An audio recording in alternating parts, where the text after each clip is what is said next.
ఈ రోజు అంతర్జాతీయ మహిళా దినోత్సవం సందర్భంగా బెల్లంపల్లి పట్టణంలోని పట్టణ అధ్యక్షులు దారా కళ్యాణి ఆధ్వర్యంలో ఘనంగా మహిళా దినోత్సవ వేడుకలు ఏర్పాట్లు చేసుకోవడం జరిగింది।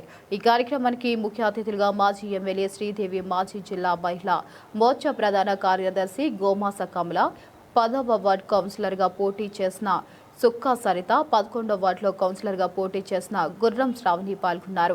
మహిళలు అనేక రంగాలలో ముందుకు వెళ్తున్నారు। అలాగే కొన్ని రంగాలకు చెందిన వారు యోగా గురూజీ ఉమారాణి గారిని మరియు కూచిపూడి డాన్స్ గురూజీ అర్చనను ఘనంగా సన్మానించుకోవడం జరిగింది। ఈ కార్యక్రమంలో పాల్గొన్న వారు కోదాటి కళావతి, చింతకింది లావణ్య, లక్ష్మీ, సుధా, శోభ, దివ్యాంజలి, సీనియర్ నాయకులు మద్దెర్ల శ్రీనివాస్, బాగా మోహన్, కార్యకర్తలు మరియు నాయకులు పాల్గొన్నారు। అలాగే ముఖ్య అతిథిగా వచ్చేసినటువంటి మన యోగా గురువు గారు ఉమారాణి గారికి, అలాగే మన టౌన్ ప్రెసిడెంట్ కళ్యాణి గారికి, అలాగే మన 10-11 వార్డు పోటీ చేసినటువంటి శ్రావణ్ గౌడ్ గారికి, అలాగే సత్య గారికి, అలాగే మా సోదరిమణి సీనియర్ నాయకురాలు కమల గారికి, అలాగే మాతో చేసినటువంటి మహిళలకు అందరికీ కూడా ప్రత్యేక ధన్యవాదాలు తెలియజేస్తాము। ఈరోజు అంతర్జాతీయ మహిళా దినోత్సవం, దీనిని మన ప్రపంచ దేశాల్లోనే చాలా సంతోషంగా సంబరంగా జరుపుకున్నటువంటి ఈ రోజును మరి మన భారతదేశంలో చాలా చక్కగా ఒక సంస్కృతి సాంప్రదాయంగా పద్ధతుల్లో మరి మహిళా సోదరు అందరూ కూడా ఆటపాటలతో మరి ఈరోజు చాలా చక్కగా జరుపుకోవడం జరుగుతుంది। దేశంలో కావచ్చు, రాష్ట్రంలో కావచ్చు, ఇంకందరూ కూడా మనము మన నరేంద్ర మోదీ గారి ద్వారా మనం ప్రత్యేకమైనటువంటి శుభాకాంక్షలు తెలియజేద్దాం। ఎందుకంటే మన నరేంద్ర మోదీ గారు చేసినటువంటి సేవలు అనేకం, అది మహిళా సోదరిమణులకు అందరికీ కూడా చాలా చక్కటి అవకాశాలు కల్పించినటువంటి మన నరేంద్ర మోదీ గారు ఇక్కడ మన మహిళా సోదరిమణులు కూడా మాట్లాడడం జరిగింది।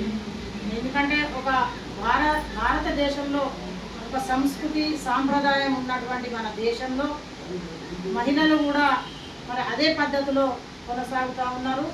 కాబట్టి దానిని మనం ఎప్పుడు కూడా ఎల్లవేళలా కాపాడుకుంటూ మన నరేంద్ర మోదీ గారికి 33% మన రిజర్వేషన్ అమలు చేసినటువంటి మన నరేంద్ర మోదీ గారికి ఘనంగా మనము ప్రత్యేకంగా ధన్యవాదాలు తెలియజేద్దాం।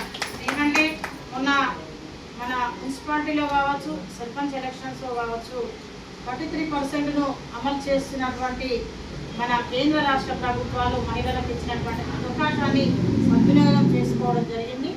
మరి ఇప్పుడు ఏదైతే మన రాబోయే రోజుల్లో మన చట్టసభల్లో కూడా అదే పద్ధతిలో చక్కగా మహిళా సోదరిమణులందరూ కూడా 33% కావచ్చు, మరి ఈరోజు మనం డిమాండ్ చేసేది ఏంటంటే 50% అయితే బాగుంటుందని కూడా నేను కేంద్ర రాష్ట్ర ప్రభుత్వాలను కూడా డిమాండ్ చేయడం జరుగుతూ ఉంది। దీనిని అమలు చేస్తే తప్పకుండా మహిళా సోదరిమణుల్లో చాలా చక్కటి అవకాశాలు ఉంటాయి। ఆ అవకాశాన్ని కూడా మనమందరం కూడా రాష్ట్ర కేంద్ర ప్రభుత్వాలు సద్వినియోగం చేసుకోవడం జరుగుతుంది। కాబట్టి దీన్ని అందరం కూడా మనం ఒక డిమాండ్గా ఈరోజు మన కేంద్ర రాష్ట్ర ప్రభుత్వాలకు తెలియజేద్దామని ఈ సభాముఖంగా తెలియజేస్తా ఉన్నాం। ఈరోజు మనము ఈ కార్యక్రమము నిన్న మేము ఈ కార్యక్రమం అనుకోవడం జరిగింది। 10-11 వార్డులో చాలా చక్కటి కార్యక్రమాలు మన గవర్నమెంట్ స్కూల్లో పెట్టుకోవడం జరిగింది। ఏదో అనవరణ కార్యాలయాల మన 10వ వార్డు నుంచి ఒక అబ్బాయి చనిపోవడం జరిగింది। కాబట్టి ఇంత తక్కువ సమయంలో ఈ 10 మందితో మనం చేసుకోవడం అనేది కొంతవరకు మనకు చాలా బాధాకరమైన విషయం। ఎందుకంటే అన్నీ కూడా మేము నిన్న మాట్లాడుకొని కరెక్ట్గా చాలా పెద్ద కార్యక్రమాన్ని చేద్దామని అనుకున్నాం। ఏదేమైనప్పటికీ ఈరోజు చాలా కార్యక్రమం చాలా సక్సెస్ఫుల్గా విజయవంతం కావడం జరిగింది। మీకు అందరూ కూడా ప్రత్యేకంగా ధన్యవాదాలు తెలియజేస్తూ ఉన్నాను। మహిళా సోదరిమణులందరూ కూడా మన ఉమారాణి చెప్పినట్లు ఫస్ట్ మహిళ అంటేనే ఒక అమ్మ నుండి మనం అన్నీ కూడా నేర్చుకోవడం జరుగుతుంది। ఒక బిడ్డ అమ్మ అంటేనే అమ్మ ఒక బిడ్డకు జన్మనివ్వడం జరుగుతుంది, ఆ బిడ్డ కోడలుగా పోవడం జరుగుతుంది, ఆ కోడలు అత్తగా, అక్కగా, చెల్లిగా, ఇట్లా ఒక రకరకాలుగా మరి అమ్మ ఆ పాత్రలు పోషిస్తూ ఉంటుంది। కాబట్టి వీటన్నిటిని కూడా మనము ప్రోత్సాహం అనేది చాలా అవసరం। మహిళలకు, ఆడపిల్లలకు, ఇంటి నుంచే ప్రోత్సాహము ఉంటే బాగుంటుంది. అన్నదమ్ములు కావచ్చు,